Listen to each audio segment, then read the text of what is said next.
for money, yaitu menghasilkan barang jasa yang tepat untuk setiap uang yang dibelanjakan, dan ini selalu menjadi ukuran pemeriksaan. Apakah tepat kualitas, tepat jumlah, tepat waktu, tepat lokasi, dan tepat penyedia. Kualitasnya bener tel dengan duit sakitu teh, jumlahnya, waktunya, wajar nggak biayanya sekian, kemudian lokasinya di mana, dan saha penyediaannya.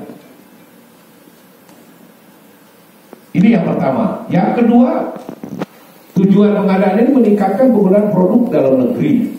Nanti ada peningkatan produk dalam negeri itu seperti apa?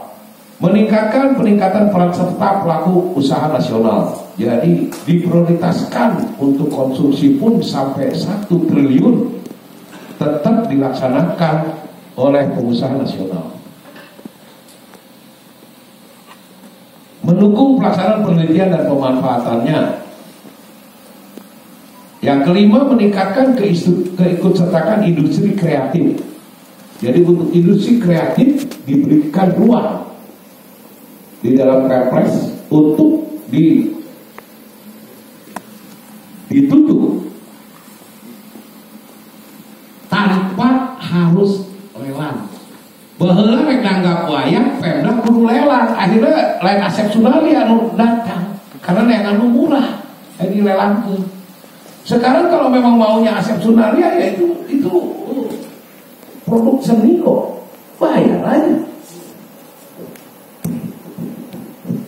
Pemda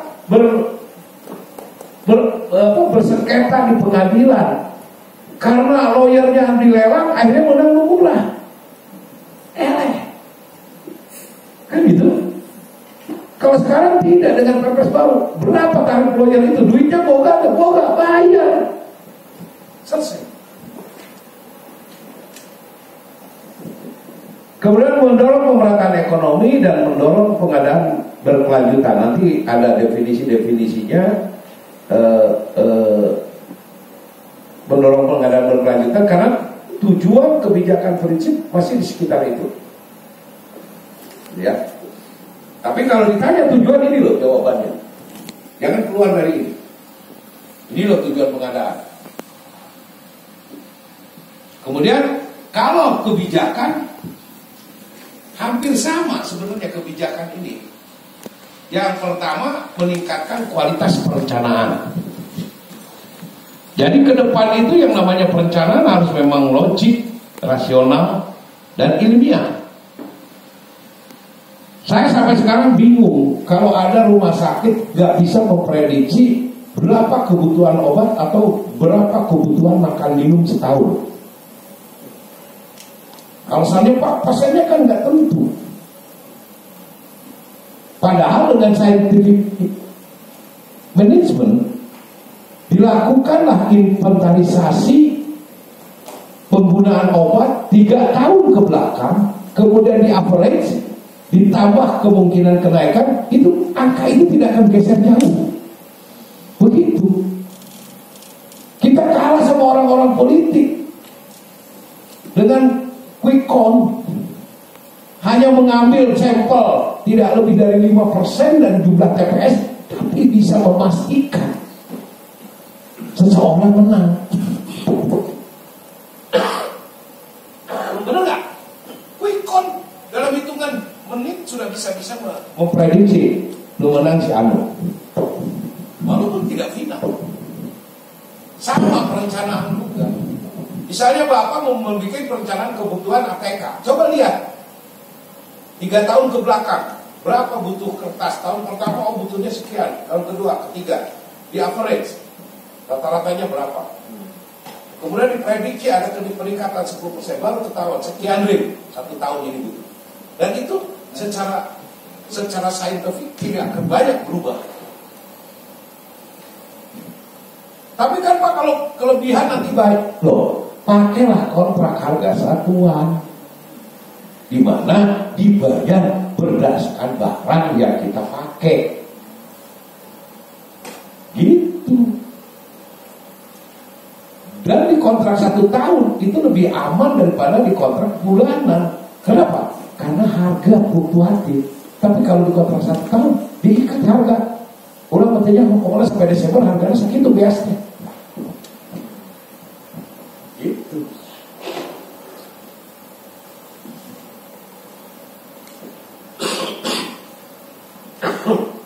Yang kedua, melaksanakan pengadaan barang jasa yang lebih transparan. Yang ketiga, memperkuat kapasitas kelembagaan SDM pengadaan. Yang keempat, mengembangkan e-marketplace. Yang kelima, menggunakan teknologi informasi komunikasi dan transaksi elektronik. Mendorong penggunaan barang jasa dalam negeri dan SNI, memberikan kesempatan UMKM, mendorong pelaksanaan penelitian dan industri kreatif, melaksanakan pengadaan berkelanjutan. Dan ini kalau melihat ini, lebih dari 90% yang berkaitan dengan penyedia.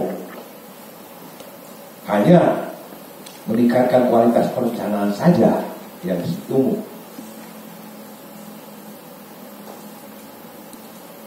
Meningkatkan kualitas perencanaan menurut Perpres dikatakan adalah mengikuti kualitas identifikasi kebutuhan. Yang tadi saya bilang pakai scientific management.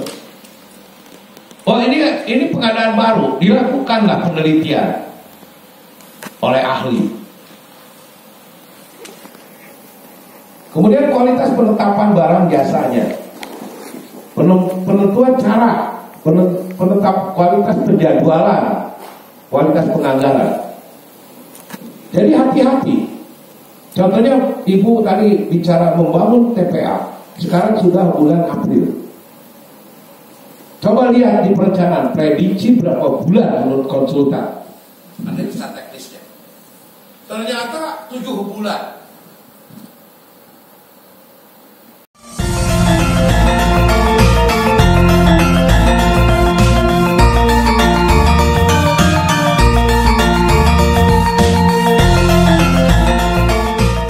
Nggak boleh liwat dari bulan April. Kalau enggak bakal selesai. Kalau enggak, kita harus nego dengan pemenang. Mau nggak? Ya pokoknya 31 Desember mesti selesai.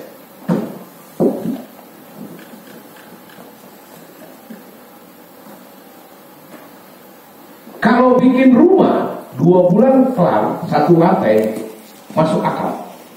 Tapi kalau bikin bangunan bertingkat 2 bulan kelar nggak masuk akal. Kenapa? Proses pengeringan betonnya pun 21 hari. Baru boleh diberikan beban. Jembatan 2 bulan kelar, bohong. Gitu. Kecuali precast. Makanya kalau bikin bangunan saya prediksi 8 bulan, ternyata sisa waktu cuma tinggal 7 bulan. Saya minta ke konsultan untuk merubah desain. Contohnya plat lantai, saya tidak mau pakai beton konvensional. Kita 2 pilihan, pakai bondek, plat baja yang pakai wire mesh, sehingga tidak pakai lagi. Karena lamanya itu bikin ini, stagger, stone, molding, itu lama sekali nyetel itu. Tetapi kalau pakai plat baja, balok sudah jadi, langsung tumpangkan, pasang wire mesh, besi selapis yang sudah jadi kotak-kotak, gak usah dirangkai lagi, cor, selesai.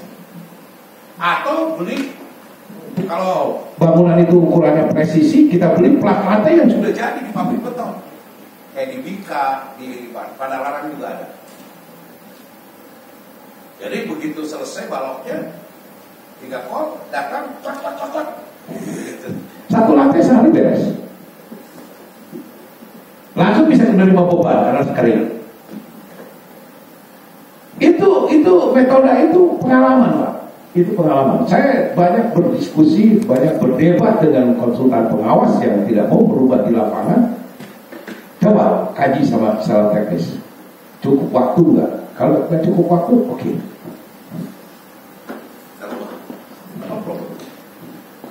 Saya tahun kemarin di Lewiliang berubah fondasi dari sarang laba-laba menjadi pancang. Semua nggak ada yang berani. Saya diundang oleh direktur untuk memberikan presentasi ke sana. Kalau memang secara teknis spek di lapangan tidak mungkin menggunakan fondasi sarang laba-laba, kenapa tidak dirubah? Saya tanya konsultan, berani nggak kamu memberikan justifikasi teknis untuk perubahan ini? Waduh, nggak berani Pak. Perencana nggak berani Pak. Oke, undang dari ITB, diundang profesor ahli geologi di sana untuk melakukan survei selama beberapa minggu dan disimpulkan bahwa fondasi harus diganti oleh tiap panjang karena di kedalaman 4 meter ada lumpur. Jika kalau pakai sarang laba-laba paling kedalamannya 3 meter dari muka 0, sedangkan di 4 meter ketemu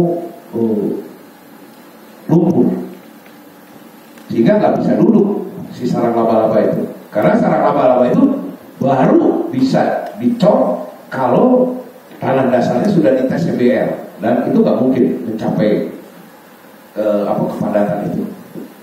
Salah satunya dengan panjang, sehingga daerah yang ada lumpurnya dilewati oleh tiang panjang, dan tiang panjang itu jatuhnya di 18 meter. Tadinya wah bingung, PU sendiri bingung. Sebenarnya Anda nggak pengalaman. Merubah di lapangan itu memang harus ada justifikasi teknis. It's okay. Kenapa? Salah satu kelemahan perencana itu surveinya lebih banyak di atas meja dan di lapangan. Sebenarnya kalau waktu itu perencana melakukan boring, akan ketemulah kasus itu. Mereka melakukan penelitian tanah hanya mengambil sampel 2-3 titik sondir. Ya, kebetulan tidak terkena. Kalau saya dulu bikin perencanaan, saya minta 10 titik sondir dan boring, bukan sondir. Dibor, diambil contoh tanah di bawah, dites. Ngeri Pak, saya bikin bangunan vertikal itu di Bekasi itu, rumah sakit itu.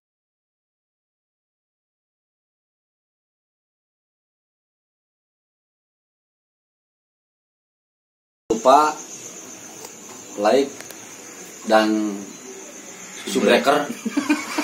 Kenyoy. Subrek.